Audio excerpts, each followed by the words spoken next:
منصوبہ اب شروع کیا ہے اس نقوی صاحب نے، یہ پاکستان سپیڈ ہے، یہ اجتماعی کاوشیں ہیں جس کے نتیجے میں پاکستان کی معیشت کو اللہ تعالیٰ نے استحکام بخشا ہے۔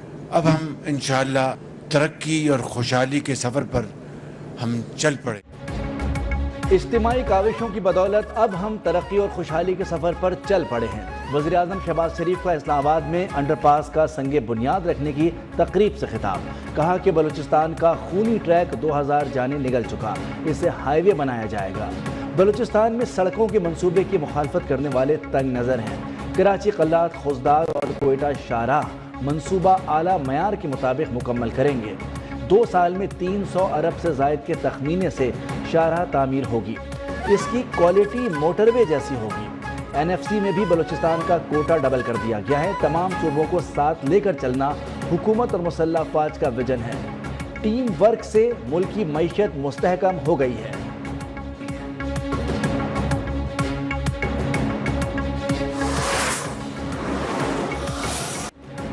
راولپنڈی میں بانی پی ٹی آئی کی 3 بہنوں سمیت 7 افراد زیر حراست، کچھ دیر بعد چھوڑ دیا گیا۔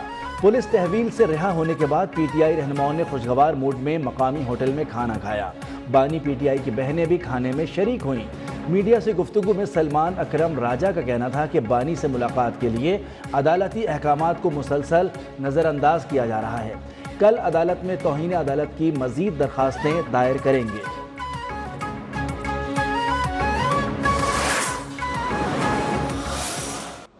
عوام کی آواز جن کے کانوں میں نہیں جا رہی، اس کا مطلب ہے کہ وہ عوام کے خیر خواہ نہیں ہیں۔ بانی پی ٹی آئی ملک کی خاطر مذاکرات کے لیے تیار ہیں۔ وزیر اعلیٰ کے پی علی امین گنڈاپور کا لاہور ہائی کورٹ بار میں تقریب سے خطاب، کہا کہ پی ٹی آئی کا مقصد اقتدار کا حصول نہیں بلکہ قانون کی حکمرانی ہے۔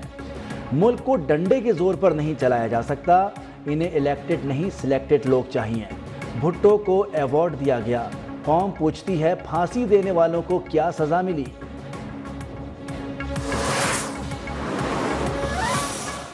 جب حملہ کیا تو اپنے ہی ملک پہ کیا، جب حملہ کیا تو اپنی فوج پہ کیا، جب نقصان پہنچایا تو اپنے ہی ملک کے دفاع کو نقصان پہنچایا۔ بانی پی ٹی آئی اور ملک ایک ساتھ نہیں چل سکتے۔ 9 مئی والوں نے اپنے ملک اور فوج پر حملہ کیا۔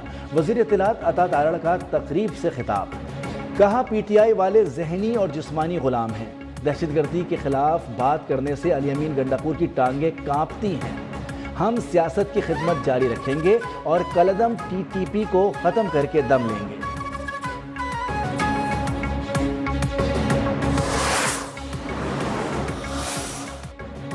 سپریم کورٹ کے آئینی بینچ میں مزید 2 ججز کا اضافہ۔ چیف جسٹس یحییٰ کی زیر صدارت جوڈیشل کمیشن کا اجلاس، جسٹس علی باقر نشفی اور جسٹس عقیل عباسی کو آئینی بینچ میں شامل کرنے کی منظوری۔ آئینی بینچ میں ججز کی مجموعی تعداد 15 ہو جائے گی۔ ذرائع کے مطابق جسٹس منصور علی شاہ اور جسٹس منیب اختر نے آئینی بینچ میں مزید ججز تعیناتی کی مخالفت کی۔ جسٹس جمال مندوخیل، بیرسٹر علی ظفر، بیرسٹر گوہر کی بھی مخالفت۔ چیف جسٹس نے بھی جسٹس علی باقر نشفی کو ووٹ نہیں دیا۔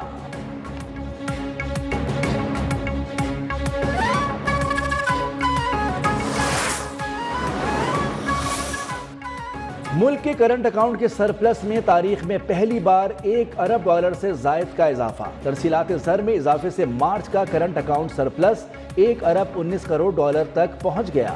وزیر اعظم شہباز شریف کا کرنٹ اکاؤنٹ $1.2 بلین سرپلس ہونے پر اظہار اطمینان، کہا کہ کرنٹ اکاؤنٹ کا سرپلس میں ہونا مستحکم ہوتی ہوئی معیشت کی عکاس ہے۔ نائب وزیر اعظم اسحاق ڈار بولے کہ معاشی نمو کی بہتری کے لیے کوشاں ہیں، پاکستانی معیشت مستحکم ہو رہی ہے۔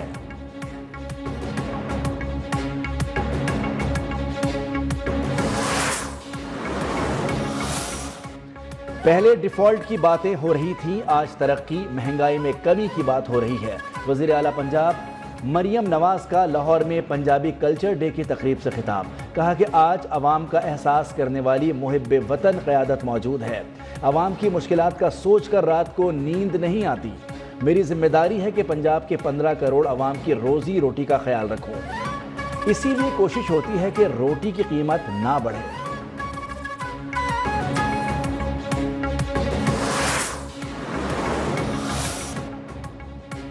اسلام آباد اور راولپنڈی میں گزشتہ روز طوفانی بارش اور ژالہ باری کے بعد سڑکوں پر صفائی کا کام جاری۔ نیشنل ایمرجنسی آپریشن سینٹر کا 18 اور 19 اپریل کو شدید بارش، ژالہ باری اور آندھی سے متعلق الرٹ جاری۔ اسلام آباد، راولپنڈی سمیت پنجاب کے کئی علاقوں میں موسمی صورتحال کی وارننگ۔ ممکنہ شدید موسمی صورتحال کے باعث فصلوں کو نقصان پہنچنے کا اندیشہ۔ عوام سے آندھی اور طوفان کی صورت میں کمزور عمارتوں، درختوں سے دور رہنے کی اپیل۔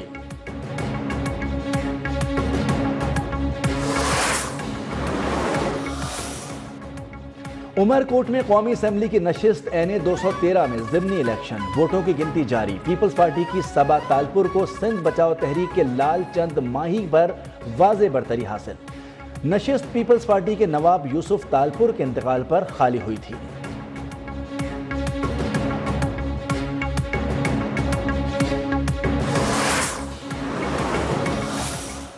سپریم کورٹ میں ججز سینیارٹی کیس سے متعلق درخواستوں پر سماعت۔ جسٹس سرفراز ڈوگر، جسٹس خادم سومرو اور جسٹس محمد آصف کا وکیل نہ کرنے کا فیصلہ۔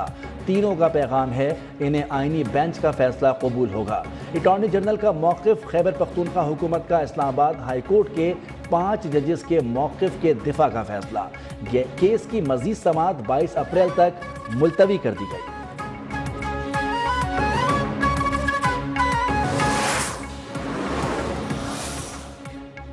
پاکستان اور ہنگری کے درمیان سفارتی پاسپورٹ اور آثار قدیمہ سمیت مختلف معاہدوں اور مفاہمت کی یادداشتوں پر دستخط۔ ہنگری کے وزیر خارجہ کی GSP+ کے لیے پاکستان کی حمایت جاری رکھنے کی یقین دہانی۔ افغان سرزمین سے دہشت گردی کے فروغ پر بھی اظہار تشویش۔ کہا کہ عالمی معاملات پر پاکستان اور ہنگری کا موقف ایک ہے۔ اسحاق ڈار کی ہنگری کی کمپنیوں کو سرمایہ کاری کی دعوت۔ خطے میں امن کے لیے مسئلہ کشمیر کا حل ضروری قرار۔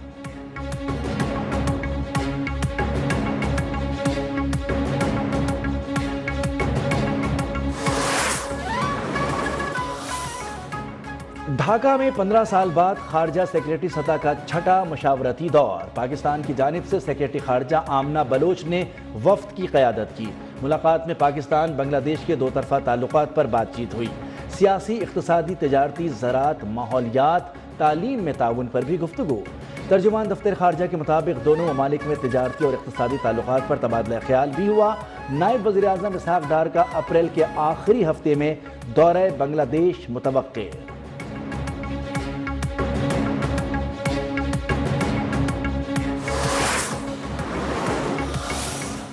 مائنز اینڈ منرلز کے حوالے سے وفاق کے ساتھ کوئی معاہدہ نہیں ہوا۔ مشیر خیبر پختونخوا حکومت بیرسٹر سیف کی وضاحت۔ کہا وزیر اعلیٰ KP نے مائنز اینڈ منرل بل کے کسی کاغذ پر دستخط نہیں کیے ہیں۔ وفاقی وزیر اپنے بیان کا ثبوت دیں ورنہ قانونی چارہ جوئی کا حق رکھتے ہیں۔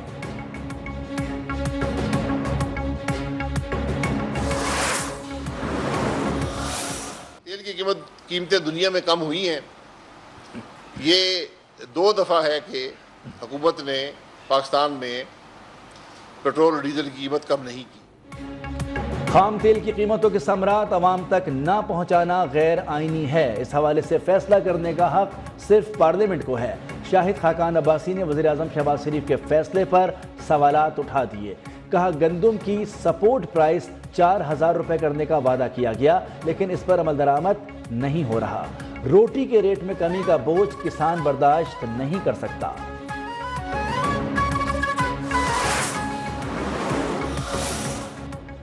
بعض لوگ پیٹرولیم مصنوعات کے معاملے پر بلا جواز تنقید کر رہے ہیں۔ بلوچستان میں سڑکوں کی تعمیر کا فائدہ پورے ملک کو ہوگا۔ عوام کو آسانیاں فراہم کرنا ہماری ترجیح ہے۔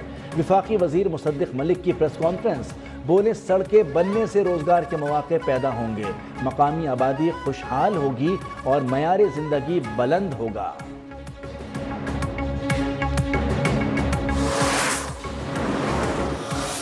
کیونکہ پاکستان پیپلز پارٹی کی یہ ریڈ لائن ہے۔ اگر یہ نئے کینال بنیں گے، جو غلط رپورٹنگ دی گئی تھی ارسا کی طرف سے کہ جو انہوں نے کہا کہ وہاں پہ پانی جو ہے بہت سیو ہو رہا ہے، سمندر میں جا رہا ہے، جو غلط نمبرز تھے۔ پوائنٹ آف ہمارا نو ریٹرن ہے کہ اگر یہ کینال کا پروجیکٹ جاری رکھا گیا تو ہم گورنمنٹ سے علیحدہ ہو جائیں۔ نہروں کا معاملہ پیپلز پارٹی کی سرخ لکیر ہے۔ نہروں کا منصوبہ جاری رکھا گیا تو حکومت سے الگ ہو جائیں گے۔ سندھ کے وزیر توانائی